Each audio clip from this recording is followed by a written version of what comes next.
तारीख थी 16 जुलाई 1945 और टाइम हो रहा था तकरीबन सुबह के 5:30। वो दिन जब एक ऐसे न्यूक्लियर वेपन को दुनिया के सामने लाया गया जिसने उस वक्त के रहने वाले लोगों के होश उड़ा दिए थे। दोस्तों, मैं बात कर रहा हूँ उस टाइम की जब एटॉम बॉम्ब को पहली बार टेस्ट किया गया। इस बॉम्ब को बनाने वाले फिजिसिस्ट का नाम था जे. Robert Oppenheimer. लेकिन जब इस बॉम्ब को डिटोनेट किया गया तो आखिर ऐसा क्या हुआ कि ओपेनहाइमर ने शदीद अफसोस के साथ ये अल्फाज कहे, Now I am become death, the destroyer of worlds. Oppenheimer वो शख्स थे जिनकी वजह से अमेरिका को वर्ल्ड वॉर 2 में जीत हासिल हुई थी। उसी शख्स की इज्जत को अमेरिका ने आखिर पूरी दुनिया के सामने क्यों बर्बाद करा? आज की वीडियो में आपको इन सब सवालों के जवाब मिलेंगे। अस्सलाम वालेकुम दोस्तों, मेरा नाम ज़ीशान है और जस्ट डिस्कवर इट की नई वीडियो में आपको खुशामदीद। जूलियस रॉबर्ट ओपेनहाइमर, जिन्हें the father of atomic bomb भी कहा जाता है, अप्रैल 22, 1904 में एक जूइश इमिग्रेंट्स के घर में पैदा हुए। इनके फादर एक अमीर टेक्सटाइल इंपोर्टर और इनकी मदर एक टैलेंटेड आर्टिस्ट थी।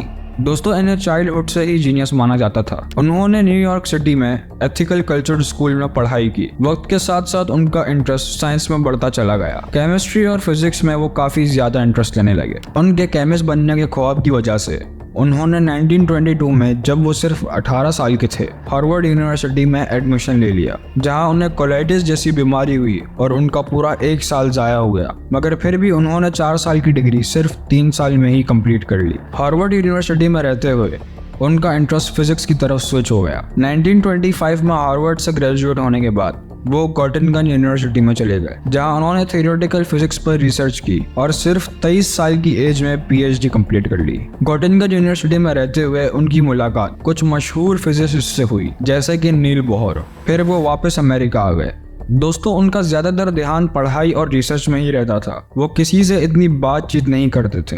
और दोस्तों, आपको बता दूं कि अभी तक ओपेनहाइमर का एटॉमिक बॉम्ब से कोई लेना देना नहीं था। लेकिन फिर 1933 के वक्त यूरोप में हिटलर की लीडरशिप शुरू हो गई।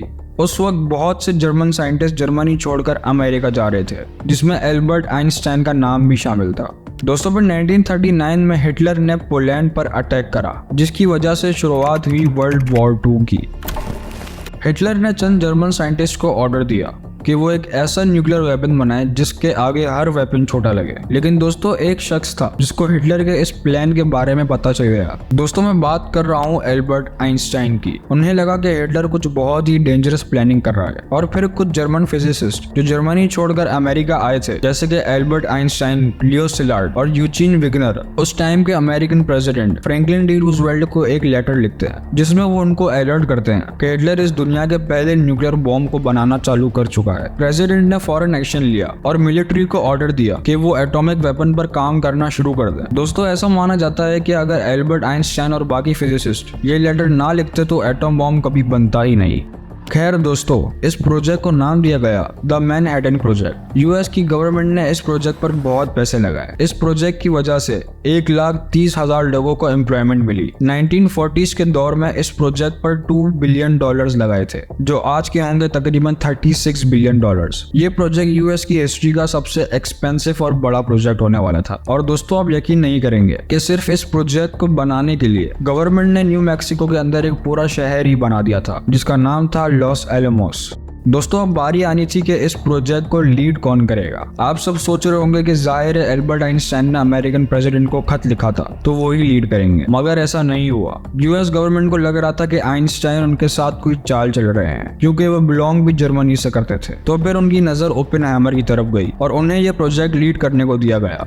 जैसा कि मैंने आपको बताया था कि इस प्रोजेक्ट पे 1,30,000 वर्कर्स काम कर रहे थे, तो इस वजह से इस प्रोजेक्ट को सीक्रेट रखने के लिए स्ट्रिक्ट पॉलिसीज यूज करी गई। हेड डिपार्टमेंट लोगों से लेकर लोअर स्टाफ तक का बैकग्राउंड चेक करा गया था और हर बंदे से ये कहा गया था कि वो इस प्रोजेक्ट के बारे में किसी से बात ना करें। दोस्तों, यहाँ तक कि इस प्रोजेक्ट में हर बंदे को एक फेक नाम दिया गया था और अगर किसी ने भी इन पॉलिसीज के खिलाफ जाने की कोशिश करी तो उसे सजा दी जाएगी। और वो जगह जहाँ पर प्रोजेक्ट चल रहा हो वहाँ पे भी सब सिक्योरिटी रखी गई, यानी कि वर्कर अगर यहाँ आना चाहे तो पहले उन्हें आइडेंटिटी कार्ड दिखाना होगा। दोस्तों, एटम बॉम्ब को बनाने के लिए न्यूक्लियर फिजन का इस्तेमाल करना था, यानी कि एक ऐसा रिएक्शन जिसमें अगर एक केमिकल एलिमेंट को सेपरेट करें तो वो एक भारी मिकदार में एनर्जी पैदा करता है। और इस बॉम्ब को बनाने के लिए यूज करा जाना था यूरेनियम 238 एलिमेंट। लेकिन इसमें एक मसला था कि ये सेपरेट नहीं हो सकता था। इसलिए इस पर रिसर्च कर यूरेनियम 238 को यूरेनियम 235 बनाया गया। दोस्तों जब U-235 को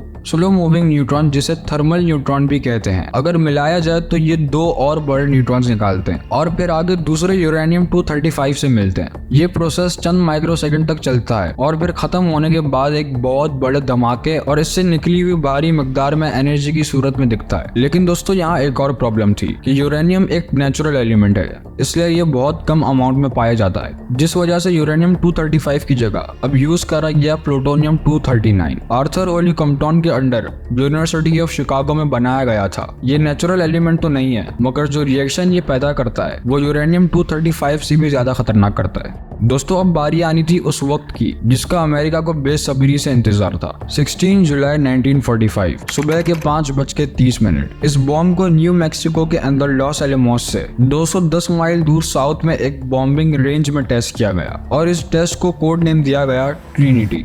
दोस्तों जब बॉम्ब को टेस्ट करा गया तो इसका रिएक्शन देखकर पूरी दुनिया के होश उड़ गए थे। यहाँ तक कि ओपेनहाइमर खुद भी डर गए थे क्योंकि उन्होंने ये रिएक्शन बिल्कुल भी एक्सपेक्ट नहीं करा था और यही वो हादसा था जिसके बाद ओपेनहाइमर ने ये अल्फाज कहे थे, Now I am become death, the destroyer of worlds. Bomb detonate होने के बाद एक इंटेंस फ्लैश लाइट बहुत हैवी हीट वेव के साथ जाहिर होती है और मशरूम की शेप का एक क्लाउड बन गया था जो कि 40 फीट लंबा था। दोस्तों ये धमाका 15 से 20 हजार टन TNT बॉम्ब के बराबर था। और फिर वर्ल्ड वॉर 2 के दौरान अमेरिका ने बिना कुछ सोचे 6 अगस्त 1945 को जापान के सिटी हिरोशिमा पर यूरेनियम 235 से बना लिटिल बॉय नामी न्यूक्लियर बॉम्ब ड्रॉप कर दिया जिसमें 1,40,000 लोग मारे गए। और फिर जब इस अटैक के बाद भी यूएस को सुकून नहीं मिला तो उसने सिर्फ 3 दिन बाद ही नागासाकी पर प्लूटोनियम 239 से बना फैट मैन बॉम्ब ड्रॉप कर दिया जिसमें 70,000 लोग मारे जाते हैं। इसके बाद जापान अमेरिका के सामने हार मान लेता है और यहाँ पर एंड होता है वर्ल्ड वॉर 2 का। लेकिन दोस्तों इसके बाद ओपेनहाइमर को शदीद अफसोस होता है कि उनकी वजह से इतने लोग मारे गए। उनको अफसोस हुआ कि उन्होंने एक बहुत खतरनाक टेक्नोलॉजी इंसानों को दे दी है। उन्हें इतना रिग्रेट हुआ कि उन्होंने सेक्रेटरी ऑफ वॉर को लेटर लिखा कि वो इन न्यूक्लियर बॉम्ब्स पर बैन लगाना चाहते हैं, लेकिन कोई फायदा नहीं हुआ क्योंकि जाहिर है अमेरिका के पास एक ऐसी पावर आ गई थी जिसकी वजह से अब कोई भी कंट्री उनकी तरफ देख तक नहीं सकती थी। और बजाय ओपेनहाइमर का शुक्रिया करने और उनको नोबेल प्राइज देने के यूएस गवर्नमेंट इन पे शक करने लगती है कि कहीं वो इस टेक्नोलॉजी को किसी और कंट्री को ना दे दें।